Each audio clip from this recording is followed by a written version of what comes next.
Bonjour à toutes et à tous, c'est Amphinabig14. On se retrouve en ce lundi 29 octobre 2018 et on se retrouve tout simplement pour parler de Pokémon stratégie comme toujours. Aujourd'hui, on va parler de Faramp. Et Faramp, qu'est-ce que c'est?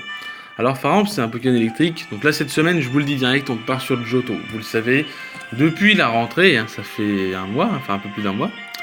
Ça fera bientôt 2 mois, mais bon, enfin, à peu près 2 mois. On est parti tout simplement sur des Pokémon ou tout simplement je vous parle de région en région. Au début je vous ai fait tous les starters des 6 régions plus 2 Pokémon rares. Et là cette fois-ci je vais tout simplement vous parler de Pokémon. Donc je vous parlais toujours de méga évolution selon les régions. Hein, voilà. J'essaierai de mettre toujours 3 méga évolutions, du lundi au mercredi les méga évolutions et le jeudi vendredi, vu que ça commence à être en fin de semaine, on est un petit peu plus cool Raoul on va dire, il est plus gentil. Et du coup on met tout simplement des Pokémon qu'on apprécie. Voilà. Bon. Alors aujourd'hui on va parler de Faramp. Et Faramp, qu'est-ce que c'est? Alors Faramp, c'est tout simplement un Pokémon qu'on a qui est de la deuxième génération. Il a 90 en PV, 75 en attaque. Après, il est meilleur en attaque spéciale, hein, comme on peut le voir. 75 en attaque, 85 en défense spéciale, 115 en attaque spéciale, 90 en défense spéciale et 55 en vitesse. Donc c'est un Pokémon qui est assez lent, malheureusement. Mais après, il a un très bon type. Il est de type électrique. Donc après voilà, hein, faut pas non plus le critiquer. Le type électrique est un très bon type. Les statistiques sont pas ouf, mais ils sont quand même pas mal hein, pour un Pokémon qui évolue niveau 30. Ça va, hein, encore, on a de la chance. Hein. Donc voilà. Qu'est-ce que je peux dire d'autre dessus Oui, donc on va voir. Donc il a une excellente attaque spéciale, une bonne endurance. Donc voilà. En termes, quand il parle d'endurance, il parle de stats générales. On va dire que c'est pas ouf, mais ça va, c'est quand même correct. Donc je vais vous donner les résistances de Faramp. Donc Faramp qui est type électrique résiste à l'électricité, au type vol, au type acier, et il a une grosse faiblesse en x2 au type sol. Un type qui lui octroie qu'une seule faiblesse, un talent statique intéressant qui peut paralyser s'il y a contact. Donc même un type sol, s'il va le toucher sur le plan contact, il pourra tout simplement le paralyser. Donc voilà, c'est ça qu'il faut se dire. Une attaque médiocre et une mauvaise vitesse. C'est vrai que 55 en vitesse n'a jamais été oufissime, hein, on va pas se mentir, c'est très lent. Il y en a certains qui sont hyper lents et qui se débrouillent bien. Ama, il est très bon, hein, il s'en sort très bien. Mais après, sous la Trick Room, donc sous la distorsion, le Pokémon est très bon. Hein. Les Pokémon hyper lents deviennent hyper rapides. Donc votre distorsion est de 5 tours. Et du coup, vous pouvez gérer quand même un peu mieux. Un talent caché inutile, unique faiblesse gênante quand un type fréquent dans son tir. Ah oui, le double talent. Le jeu parle que de statique parce que l'autre est inutile, il faut minus, donc c'est inutile. Il peut être joué avec la veste de combat. Excusez-moi. J'ai un petit peu la gorge, je suis désolé. Il peut jouer avec la veste de combat, statique, de nature modeste, plus attaque SP moins attaque, excusez-moi. Il est joué 248 en PV, 252 en attaque spéciale et 8 en défense spéciale. De toute façon, ça sert à d'augmenter sa vitesse, on est bien d'accord qu'il est très lent. Et je vous parle même pas de sa méga évolution, hein. Mais on verra après. Il est joué tonnerre, exploforce, change éclair et puissance cachée. Tonnerre sont stables, change éclair lui permet de switch. D'ailleurs, Volt Switch, change éclair est une très bonne attaque parce que justement, vous frappez l'ennemi et vous retournez à votre Pokéball. Du coup, c'est comme demi-tour. Mais en plus, vu que le type électrique est un très bon type, c'est super comme attaque. Explode Force pour taper tout ce qui est type combat, enfin tout ce qui est type acier ou quoi que ce soit qui peut vous gêner, voilà. Et la puissance cachée glace, alors dans ces cas-là, elle sera utilisée que pour le type sol ou après tout ce qui est type plante, parce que le type plante résiste aussi au type électrique, donc du coup, il pourra les contrer comme ça. Une répartition plus offensive avec les EV en vitesse, ce qui peut être utile, mais franchement, je vous conseille pas d'augmenter les EV en vitesse. Un Pokémon qui est lent comme lui, ça lui octroiera rien de plus. À part être hyper rapide, mais de toute façon, il y a toujours plus rapide que soi, donc surtout lui, il se fait vite contrer. Remplacer tonnerre par coup de jus. Coup de jus peut être mieux, mais tonnerre tape plus fort. Donc voilà, après coup de jus, c'est vrai que ça peut paralyser plus facilement, je crois. Donc voilà. Remplacer PC glace par PC plante ou PC eau. Ouais, mais PC glace, c'est très bien. Hein. Tu verras jamais un type électrique sans PC glace. Il est joué avec l'orbevis, sinon avec le temps statique, nature modeste, plus attaque SP moins attaque. De toute façon, il peut être joué que modeste, je suis désolé. Enfin, Je vois pas ce qu'il peut jouer. En stratégie, il peut pas jouer autre chose. Hein. Non, il est joué modeste. De toute façon, il est joué modeste. Je regarde même sur Shodan, là, sur Smogon, excusez-moi. Et oui, non. Il est joué Volt Switch dans tous les cas. Donc tonnerre, hâte, Exploforce, puissance cachée. Ok. Bon, on deux fois. Le partenaire idéal de Faramp est tout simplement Sac de Nœuds, s'occupe des types sol qui gênent Faramp. Tout en encaissant très bien le plan physique, Faramp pourra lui miner les types vol, mais aussi la plupart des types électriques qui frappent généralement sur le plan spécial. Voilà. En plus de ça, sac de nœuds, vous le jouez avec l'Evolu Rock. Du coup, ça vous permet de tenir bien les défenses.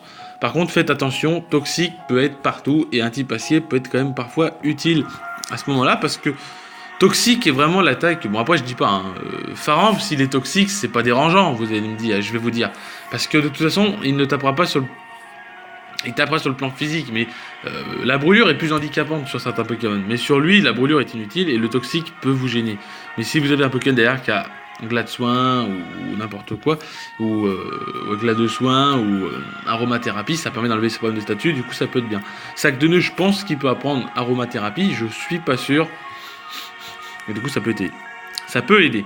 En général, Faramp n'aura pas de quoi se soigner, retenir l'Entridadar avant sa venue, donc tout simplement Vostourneau peut être utile.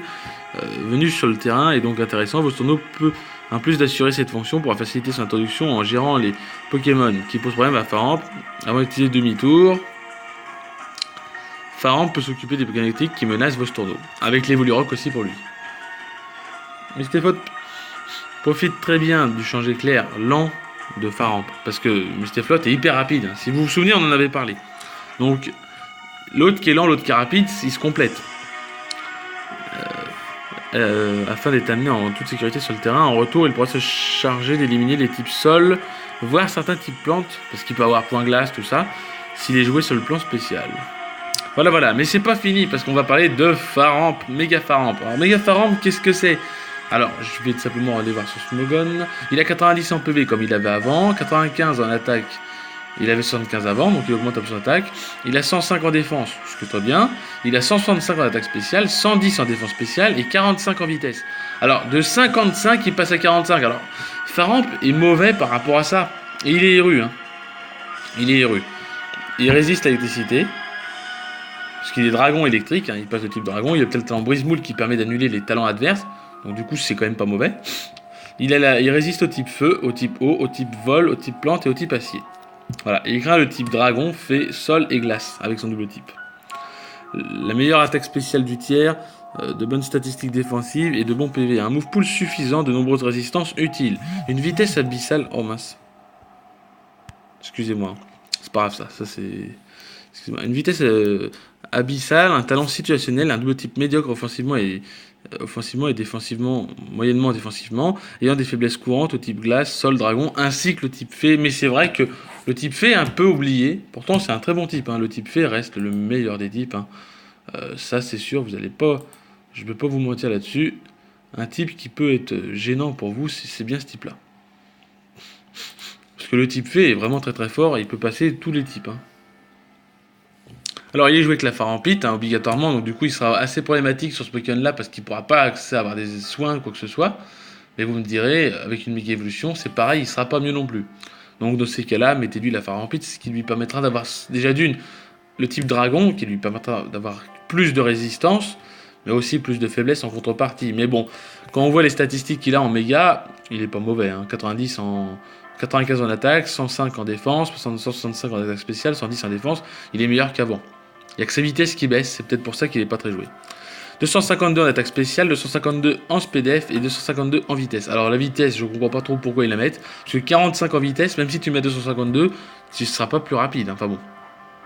Il est joué tonnerre, Dragochoc, Exploforce et change éclair. Mettre les 252 IV de la vitesse en PV pour le rendre plus résistant. Voilà, moi c'est ce que je dis. La vitesse est strictement inutile sur lui, autant le mettre en PV. Jouer la puissance cachée glace pour vaincre Scorplan de manière sûre. Oui, parce que Scorplan prend du x4 au type glace. Et Scorplan le bloque totalement. Dans ce cas-là, le jouer nature timide. Jouer Glade de soin pour supporter l'équipe. Ah, il peut avoir Glade de soin. Donc du coup, en résumé, même s'il est toxique, s'il peut avoir Glade de soin, c'est bien. Grâce à sa grande attaque spéciale et son bon coverage, peu de Pokémon peuvent encaisser les attaques de Faramp Méga. Ah, bah c'est bon à savoir. Les partenaires idéaux, donc il y a tout simplement Archéodon. Vous vous souvenez la petite cloche de la 4ème génération? Excusez-moi, j'avais envie de faire le ding ding ding, ding dong ding dong. Archéodon résiste à toutes les faiblesses de Faramp Méga pour vaincre les Pokémon glace, dragons tels que Oniglali Méga ou Rexilius, ainsi que placer les pièges de roc qui affaibliront les contres de Faramp Méga. Faramp Méga peut, donc voilà. Alligator peut aider Méga Faramp. Faramp Méga peut vaincre les Pokémon au vol tels que Milobelius, Votutrice et Concobaf qui gênent fortement le travail de sweeper d'Alligator. Alligator, lui, par contre, en dernier retour, il pourra tout simplement vaincre les types sol qui gênent fortement Faramp. Et de Méga Faramp, excusez-moi. Tels que Scorpion et Rhinastock et que Cresselia qui encaissent facilement les attaques de Faramp. Voilà, c'est tout pour ce Méga Faramp. Demain, on se retrouve simplement pour parler encore de Méga Évolution et je peux vous dire que on va tout simplement bien rigoler. Voilà, si cette vidéo vous a plu, n'hésitez pas à lâcher un gros like. On se retrouve demain pour parler d'une autre Méga Évolution que vous aimez bien aussi. Allez, bye tout le monde!